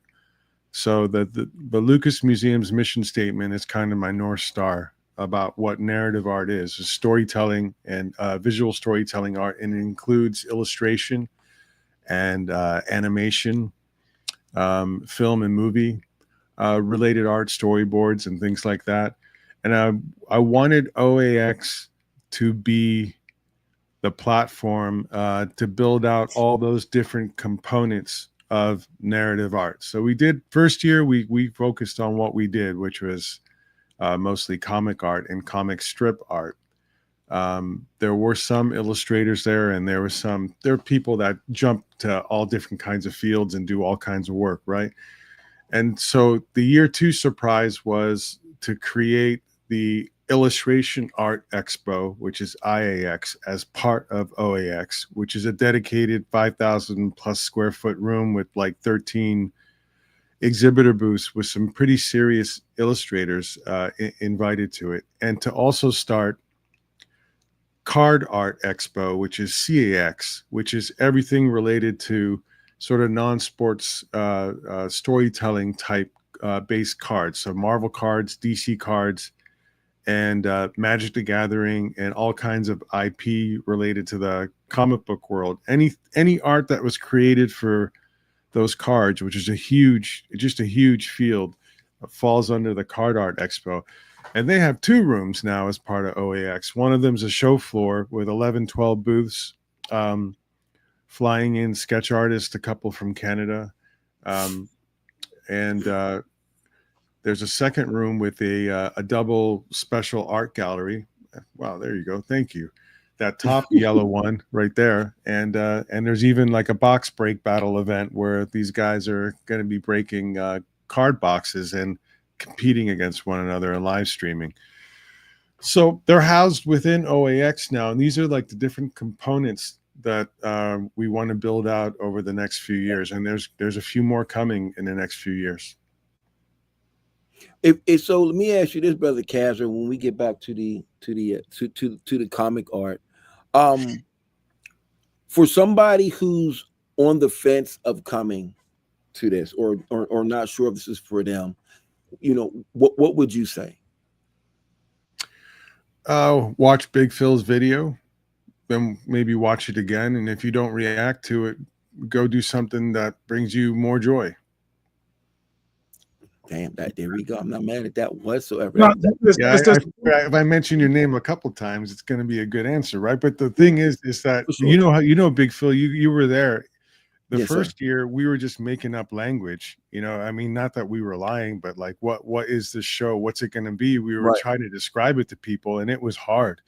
And you know, and it is really an experiential show. It really Right. is. It is hard to describe. It's like, you know, I'm not going to describe to you how I love my dog right now. It's really hard for me to do. I can try though, but Well, if you come there, you'll feel it. You will feel it more than anything. I guarantee you that. So unfortunately, we got a little bit of the try it, smoke it model, but there's nothing like it. There's nothing like it in the world, because you're talking about 800 rabid art collectors who like the same kind of stuff that you do, every kind of price point, everything that you never things that you never thought existed, let alone that you'd see. Amazing people. I'm not about the artists. I'm talking about the collectors. Facts. This is like a $500,000 budget for me to bring 800 you know, what I call sort of high capacity human beings of every sort and type that every background, every you can imagine, all in one room. And for like a weekend, we're on an island together, because this hotel and convention are connected to one another. And it's like, it feels like what a high school or a college reunion should sort of be like. And they never happen, because you wait 10 or 15 years in and you might or might not. Is like, I guess it's the people. So all of this is kind of a veneer, and it brings us all together. And I think that we do it really well. I really do. I don't usually say stuff like that. I really think we deliver. But it's the fact that all those people come together that is the indescribable awesome part of it. I think too, I think that, like you said before about it being the experience, for me, I didn't know what to expect. And like I said, you know, when I first went in there, I was just like, oh, this is incredible. Like, I just, you know, I went in and I instantly felt like I was supposed to be there. Let me say that first off. I didn't feel like it was foreign. I felt like I felt like I was where I was supposed to be at. I know that sounds crazy, but it just felt like that's where I was. And once I got my foot, on the ground, I was able to maneuver without any issues. And like you said, there's art, there's affordable artwork, there's artwork for everybody. You could come in here and, like I said, like Denzel said, you know, I'm leaving with something. You can leave with something. You'll be able to Can I point out? Let me point out something. Take a look at the background. I mean, we've got Steel Freeze and we got Phil there, but look at the background. We've all been to comic book conventions, modern day comic book conventions. And the difference between OAX, besides the obvious of this is being focused on original art, is the experience of it. And that's what both these guys have talked about repeatedly, is the experience of it. You're not seeing a bunch of gamers and movie people and Hollywood people, and you're not seeing all the fluff that you see. Cosplay wasn't there. None of that is at this convention. This is a hardcore experience of artists and art collectors. You don't see crowds of people where they're, you know, New York Comic Con where everybody's elbow to elbow. The vibe is different. It's very laser focused, and it's a much more pleasurable experience. I'd say it's probably the most pleasurable experiences I've had at a con in terms of the vibe in a long time. And this is, you know, and there were a lot of people there. This is just one of the moments where it just didn't fit into that shot like that. Yeah. I will say that there will be a lot more people at this particular one, but I think it will still be a comfortable experience, because we're all there for, everybody's there for the same thing. Or if not, there's different galleries where other people, you know, can attend to. And I think that OAX is going to do nothing but get bigger and bigger. Get you a ticket, come down, enjoy. The weather's going to be nice. I'm going to be in the building. We got the collections in Black Gallery. And I want to thank Kazra for I didn't even know Kazra. Kazra hit me up one day and was like, "Man, I want to holler at you." And this was literally after I came back from OAX. I put like a little teaser up, and he was like, "Man, I love what you're doing, et cetera, and I want you to be a part of OAX." Next thing I know, Cash was in Pittsburgh. He came to my exhibit. We up here for ADP Con, rest in peace. Pip Score, he's up here for that. Him and West Coast Avenger, they came up. We're going through my stuff, and you know, we kind of been rocking ever since, and we've been working very hard on the Collections in Black gallery. And some of the guests that Casual put together is just unreal. And a lot of you guys are actually in the chat right now. But Casual, can you talk a little bit about the Collections in Black gallery? He likes when I put him on the spot. Can you talk about the gallery and what made you want to put together such a gallery, my brother? You're looking good tonight, Big Phil. Hey, you got prepared. There you go. Give him another moment. I knew when we made OAX, I wanted to do some special galleries. So it was kind of like a museum or gallery style presentation of the art, not for sale. No, not everything commoditized, peaceful, theme-based, take your time, experience art in a different way, that kind of thing. And I set up 4 or 5 galleries last year. There was a double gallery with Adam Kubert art, which was unbelievable, and including the complete issue for Wolverine number 90.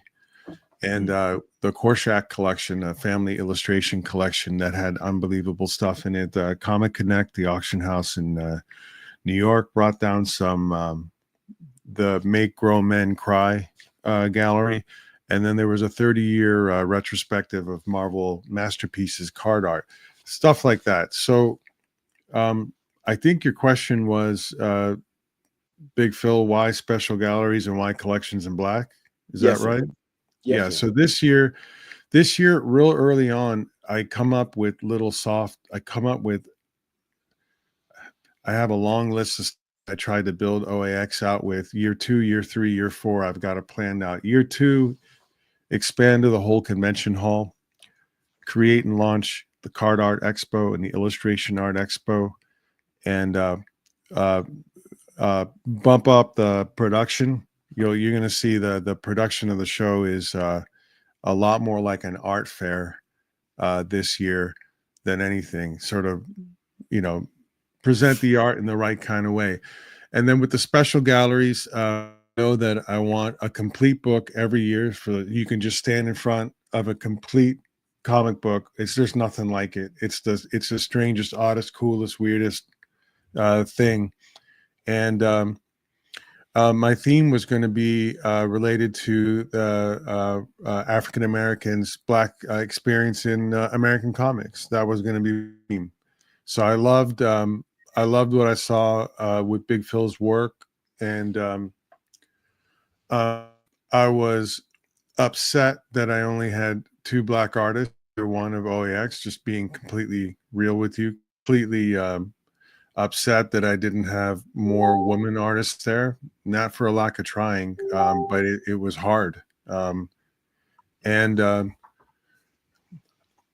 I wanted to do a special gallery based on Black experience in American comics. That was basically it, and that was from talking Big Phil. And then I felt like I had a chance to do it, and I had a chance to have fun and learn and immerse myself in something that I didn't. It's not like I was ignoring it, but the algorithm's pretty strong. I'll leave it at that. So I had 6-8 months of honestly, it was just amazing. It was amazing to learn more and more and more and more and more about the last, I'll say 70 years past scratching the surface. And I told Big Phil, let's bring Khalil on as a co-curator of it. And one of the artists, he probably doesn't know this, the one artist that I wanted was Sanford Green, and probably the third artist, let's say second, because we should be gentlemen, was Dennis Cowan. And of course, Stelfreeze back, and I felt like this is all personal stuff. So I hope you. But it's like I felt like I had like a Three Kings kind of thing. I felt like we could deliver with three incredible artists at the show and having their art represented in Collections in Black special gallery. So I wanted a complete book, so I figured let's double the size of the Collections in Black or extend it by having by asking Sanford if he would contribute a complete book if he had one still with him. And I called Felix, his art rep, and Felix loved the idea. Felix knew that that's why I wanted Sanford to come. And Sanford graciously agreed. He has, should I mention it? Man, you know what? You know, we okay never said what the book is. We should tell people what the book is right here. Wait, we need some type of drum roll or something, man. Give us something that just let them ride the wave. Bitterroot #1. So what we want to say is whether the original one or the new one. How about that? We got a choice of either or. All the pages will be surprised. So the cover, the one hasn't even come out yet. Yes, sir. Yeah. Okay. The cover in 24 pages. I ordered the frames. They'll all be up in the wall just sequentially, and you can just stand 6 inches away or 12 feet away. And it's just, I don't know. To me, again, that's the indescribable thing. It's just another way to experience. And I think that we carry that experience back over to the comic book.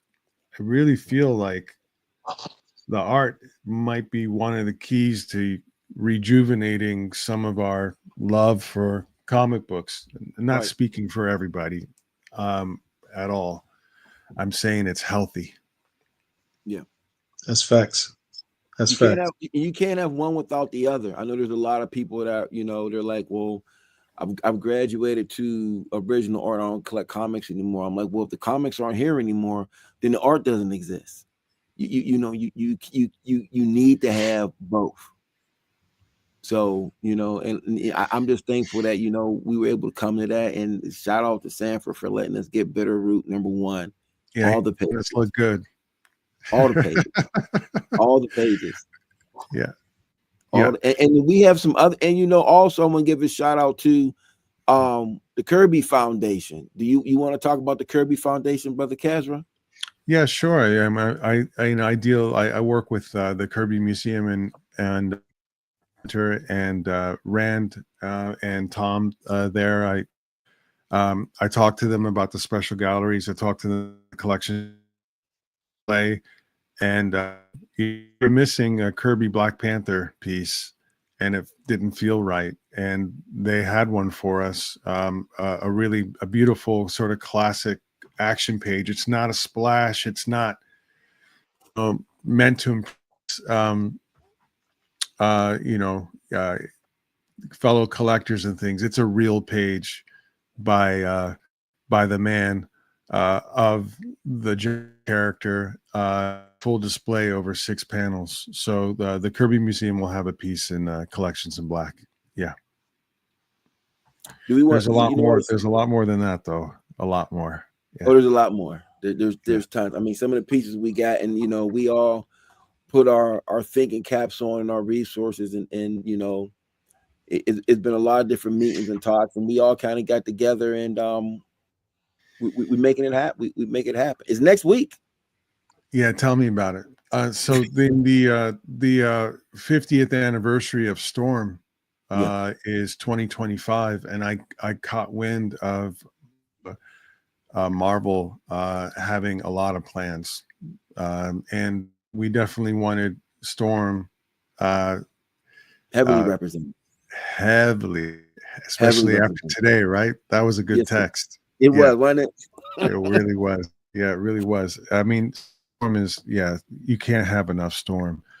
But Ron Wilson is coming. I really wanted to try to get Arvell Jones. Arvell Jones is one of my childhood loves. Ron too, but Arvell has a special place. And Dennis and Brian Stelfreeze, Sanford, Uko Smith, who I love. I think he does some of the convention sketches, let alone his regular art. Uko's a joy.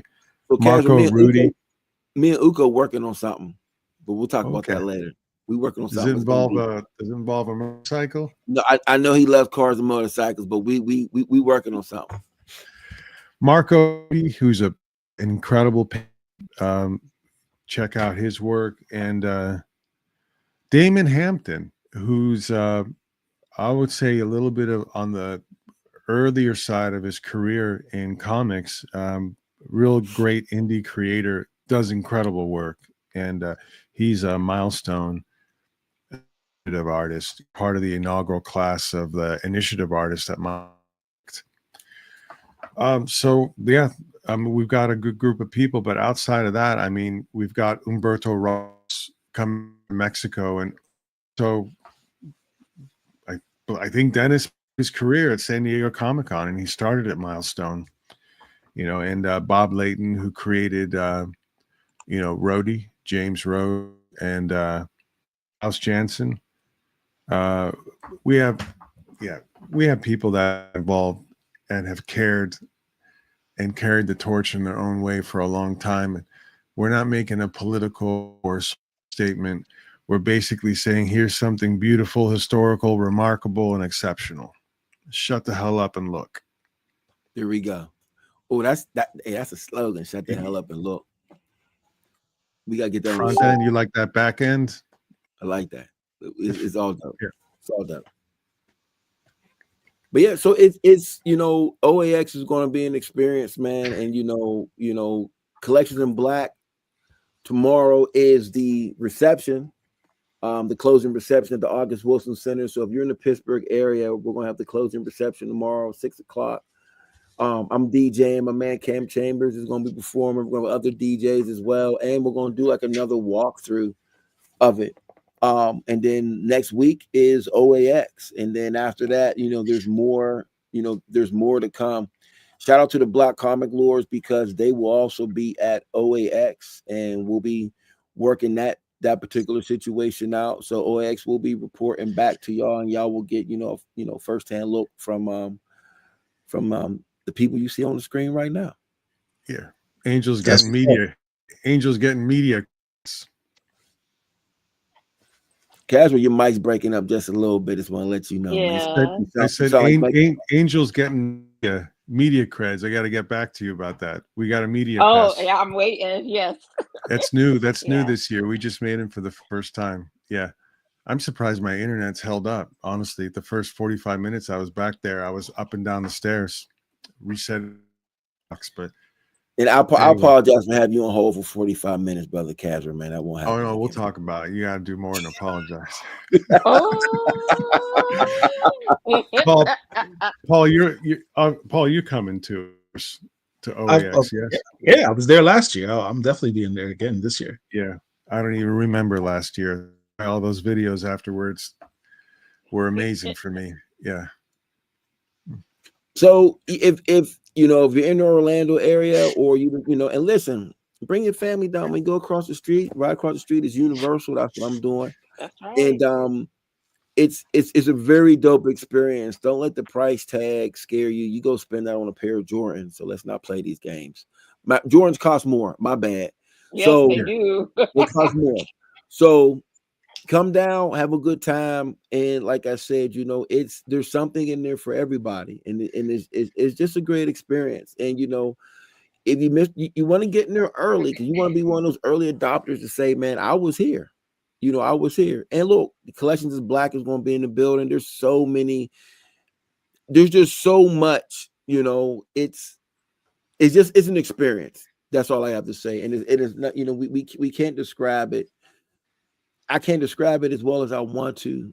Big Phil, 75 artists, okay? 67 booths, 200 exhibits, 600 collectors or attendees, 5 special galleries covering illustration, European painted sci-fi fan covers from a collection in Switzerland, collections in Black from all over, complete green Hildenbrandt Memorial with 2 Lord of the Ring paintings that are like mythical, of other stuff, a card art gallery with 4 themed galleries, and an auction after day 1 is over at 5, from 5 to 8 p.m. with 80 pieces of artists that are coming there, with pizza and smash burgers and 3 hours of open bar, all including your Saturday ticket. Sunday. But that's Saturday. Let's talk about that the month before we went to the auction. Y'all fed everybody. Like, we had the pizza was there. Yeah, we had pizza and drinks. Pizza and drinks. Yeah, pizza will be better this year too. I got a schedule down. 20 pizza max out of the oven every 30 minutes, starting at 5 o'clock. Me and the chef are on the same page now, so it'll be good this year. Plus, we got burgers and fries. 3-hour open bar. I know, Big Phil, you're not the drinker, but out of that's all right, Casper. I am. There you go. Have a drink together then.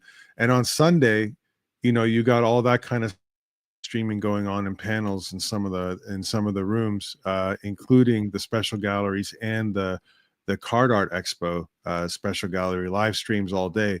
But from 2 to 3, 90 minutes, participating artists, free signatures for 90 minutes. Say that one more time because you broke up. Say that one more time. I want them to hear that. Sorry, I don't know. So it's on Sunday from 2 to 3 p.m.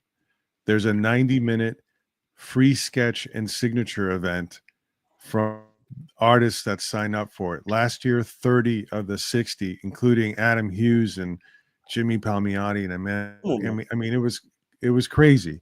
There were people getting like 8 or 9 beautiful sketches done in those 90 minutes, and they with art way more valuable than the ticket price. I'll leave it at that. I need for you to understand what he just said. Free sketches, signatures. He said a free. Adam Hughes was doing this. He's one of the most expensive pieces of original art you can get. He was doing sketches for free on Sunday. Now, everybody named Mama didn't get one, but you got in there. And I think, Paul, you got some, right? Oh, I got some stuff that was. I followed Otis's. And Paul, the thing is, the reason I said those numbers before is there's no lines. There's no lines. If there's 3 people in a line, you just go to another artist, or you just stand in that line and talk to 2 people that care about the same thing you do. This will be the best con. This will be the best con experience you've ever had. I'm not exaggerating. I'm not saying that because Kaz was here. I was there. I saw it. I walked up to Ken Lashley, gave him a pound, sat down with him, and just talk shop. Yeah. And having him spill the tea about certain people in the community, which was hilarious. I mean, it's hilarious. And asking him to sign my Ultimate Black Panther book, and having him do a remark, and then I go to Steel Freeze. Steel Freeze sees it and says, "All right, I'll do one too." And he does one of Storm, and I show it to Lashley, and he's like, "Damn, that's Steel Freeze. He's so damn good. I hate him." And just it's just moments like that, man. It's just incredible. I'm sitting here talking to 2 goats, and they're like trying to outdraw each other in my book. Right. Incredible. For free. Incredible. For free, Paul. And all the artists are hanging out afterwards too. I mean, all through the auction, and then afterwards at the bar till 2 in the morning. I was just drinking with Allison and Adam and hanging out with Josh Cassara and his wife Martha. And it got the nickname just after 1 year con, because everyone brought their spouses and a lot of them brought their kids. And if it was a male artist with a wife and a couple of kids, they didn't want anything to do with the show. They just went into Orlando and had a great time in January. It's not interesting. Come to our fair city of Orlando and spend your dollars. We appreciate the tax revenue. Yeah. Well, I want to say, I know we getting late, and I know we could be on here forever because I could talk. Yeah. But I just want to say, I'm blessed to have been able to do collections in Black for just to come together the way that it did. And I just want to thank everybody who's come to it, who's wanted to come to it, those who contributed art pieces. And there's too many people to thank. If I start doing that, I'll miss a name, and I don't want to do that. That's not who I am. And I know when I get off of here, there's going to be some things that I want to talk about, but it's a labor of love, and we do this for the culture at the end of the day. And I'm a comic fan. I Spider-Man's like one of my favorite heroes of all time, but I have a certain love for the Black Panther that is totally different. I want, I collect all this Black art, but I want a John Byrne X-Men page. You know what I'm saying? I'm not even going front. Like I want to Adam Hughes cover. I want a Bill Sienkiewicz. I want a Frank Miller Daredevil page. I'm just keeping it funky. You know what I'm saying? But it's just, I love this, and I just felt like it was important for me to make sure our stories get told, because a lot of times they're pushed to the wayside, or they're not looked as important as they can be. So, and to be able to, and I think that Kaz and them have assembled some of the greatest the greatest artists of all time, all in one room. It's going to be something special. Yeah, something yeah. special. If you're into comic books, you cannot look at these lists of creators that he's assembled and not bow down and have respect and be excited if you're going. I mean, these are the people. If you're into comics, you're guaranteed to have a book by one of these people in your long boxes somewhere. Yeah. And this is the time. I tell you what, this is, if you can make it. If not, plan, try to plan for next year, but go to make sure y'all hit these like buttons, subscribe to the YouTube pages, 33 and the Third Media. Make sure you go to the Comic Art Fans. Make sure you download the app when it's available. Make sure you do your due diligence with Black Comic Lords. Casper keeps smiling. I keep saying download the app when it's available. It's available. Y'all just it's available. I did it. I already signed up. Yeah, brush your teeth too, okay? And listen, and upload. And listen, if you got original art, upload your artwork. Yeah. Yes. Just whatever please it upload is. it. Let people see what it is. And and this is how you develop these relationships with individuals. So I think that's all I got. I hope to see y'all tomorrow. Y'all don't live in Pittsburgh, but those who do live in Pittsburgh, under the sound of my voice, it's gonna snow. But it's wintertime on the East Coast, so we're used to it. It's too cold. You keep it. Phil's rambling at this point. Thank you everyone who showed up. As he said, please like this video, share this video. This is an important video. We do a lot of stuff here. Wednesday wrap up is usually just fun stuff, that just all talking about stuff. This is one I really want you guys to emphasize sharing out in the community. People need to know about this type of work.